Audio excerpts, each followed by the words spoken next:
Today, I'm going to be replacing the steering stabilizer on my 2011 Jeep Wrangler with this Teraflex stabilizer to match the Teraflex suspension that I have. The Jeep has got 120,000 miles or so on it. It's a 2011. The stabilizer is just old, and actually, I bought it when I got the lift kit, just haven't installed it yet. So I'm going to go ahead and do that today. It's an easy task you can do at home. It also gives me an opportunity to showcase these new work gloves that KAYGO sent me. Wanted me to try them out, see how they worked, and this is a great task to do that. So just a little bit more about these gloves.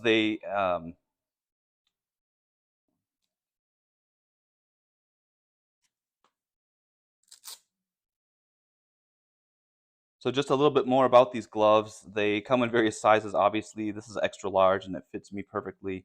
It's got a Velcro clasp across the wrist to keep it closed. The fingertips actually have little pads on them, not at the very tip, but on the pad of your finger for getting on your phone if you need to. I used this a little bit to see how it would work, and it works really well, but not if you're going to be doing all sorts of text messaging and things. You're going to want to take the gloves off. But answer the phone or whatever, they works pretty well. I don't know. I mean, it's going to get dirty and covered in grease and things, and that might not work as well after that. But right now, it worked really well. Got like a leather padding on the bottom. The strap, maybe it's useful for hanging them up, but it's useful for getting them on too. So that's cool. They're pretty good. They've got some padding at the top so you don't bang your knuckles and scratch yourself up. And they're pretty robust. I think they'd work for automotive pretty well and other tasks too. So I think they're pretty good fit. So I look forward to using these. The old ones that I got from the big box store down the street have well outlasted their lifetime, but they were never really as good as these. And these are really affordable too. So I think these would be better overall than what's at the big box store down the way. But let's put them to work and see how they go. So you're never replacing your steering stabilizer as a cure-to-death wobble, but maybe if the shock is wearing out or it's broken or it's leaking or you just want to replace it with a new one. This Teraflex one is good for pretty much every model year of Wrangler, the JK or the JKU. So it comes with a lot of different parts. You're not going to use all of them. In fact, for the 2011, I don't need any of this stuff. I'm going to reuse what's on the Jeep factory parts. The only thing I need are these two sleeves that come in the bag of parts. Teraflex sends some really good instructions with this as well in case you need them. Just put a little bit of grease on both of the sleeves and slide them into the bushings on the stabilizer. And per the pictures, the sleeve with the little pinch seam on it goes up where the sticker is on the stabilizer, and the solid sleeve goes at the other end. I don't know that it really matters, but that's what they show. And of course, I'm not going to wear my gloves to get the grease on there because that would just be silly and get them all messed up already. I'm sure you know this, but the steering stabilizer is right behind the tie rod on the passenger side. You'll need an 18 millimeter socket on this nut that is attached to the bracket that's on the tie rod, right in the middle of the axle. And then down here, you'll need an 18 millimeter socket or a wrench to get the bolt out. And the bolt is connected to a flag nut on the other side, so that'll hold itself in place when you pull that bolt out. But just use your 18 millimeters, get the nut and bolt off, and you can pull the steering stabilizer right off. If you don't have luck just breaking things free because it's really old and it might be rusted, PB Blaster or Rust Penetrant will be your friend. Just be really careful not to go so hard that you break things. If it gets too hard, use something else to help you out. You can see that the stabilizer comes out of the frame bracket pretty easily, but it's on here pretty good on this tie rod bracket, and so just wiggling it up and down and pushing outwards on it will, at least in my case, it's slowly coming off, and it'll come right off. I don't know if you caught it in the video, but the sleeve didn't come off with the steering stabilizer. I basically wiggled the stabilizer off, but the sleeve stayed on because it was actually compressed up against the base of the bracket and the bolt here. All I did was spray a little bit of WD-40 along the back and just hit it with a hammer to loosen it up, and it came loose and take that off too. You can see that right here it was very snugly up against there. So if you run into it, just give it some taps on like right up here with the hammer, because it's loose up here, and that'll wiggle it loose or break it loose.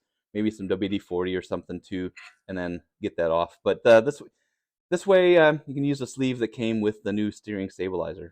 With the directions from Teraflex, they tell you to loosen this bolt right here with a 15 millimeter and get the bracket so that it is parallel with the ground on the tie rod before you install the new stabilizer. So mine actually is, so I don't have to make any adjustments, but just realize that the tie rod, of course, rotates too. So I don't know exactly how you make that comparison.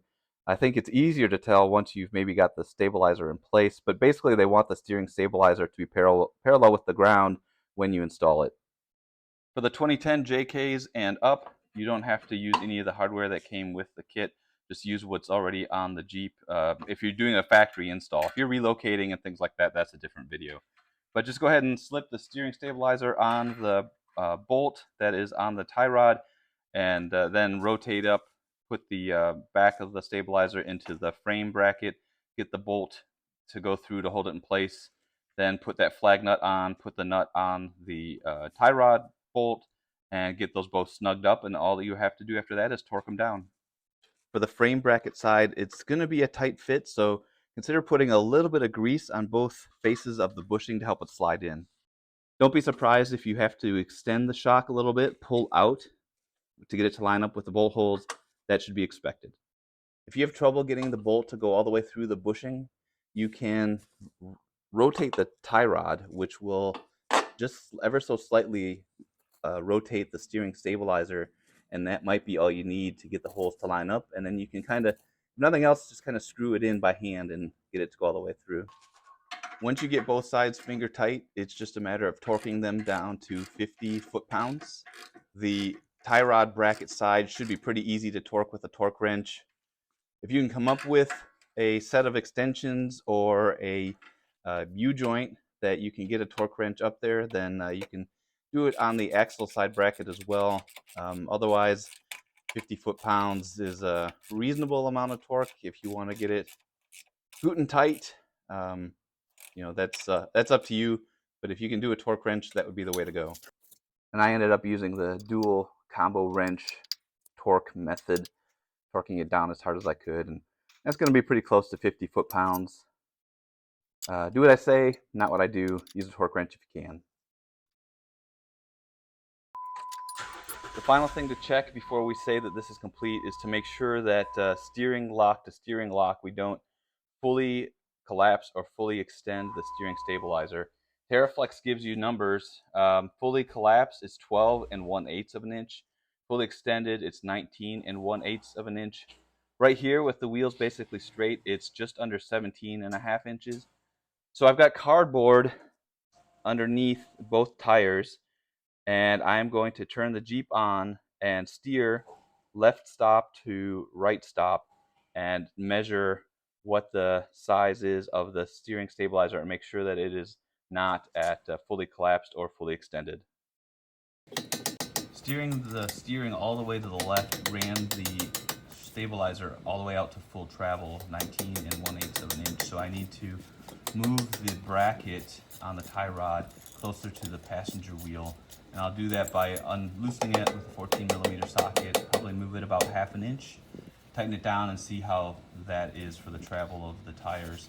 Going full right, it got to about 13.5 inches, so there's about 1 inch of travel remaining before hitting the end in the other direction. So I went back and forth a couple of times, but this tape mark is where it was originally. Here's where it is now. It's almost exactly 1 inch closer to the passenger wheel. And now there's 18 3/4 fully extended, fully steered to the left. And there's 12 3/4, I think, fully compressed, so turned all the way to the right. So there's about equal amount of distance remaining both directions before you bottom out in either direction on the stabilizer. So this is a great spot for it. I'm going to torque this down to 37 foot-pounds, and then we'll be done. I hope the video's been helpful. I ran into a couple of issues along the way with the Teraflex stabilizer. Nothing to do with the part, but just getting it on and off. The sleeve on the old stabilizer was still attached. I had to get that off, and then I had to adjust the bracket on the tie rod. So hopefully those tips are useful to you. These gloves were great. I'm definitely gonna keep them.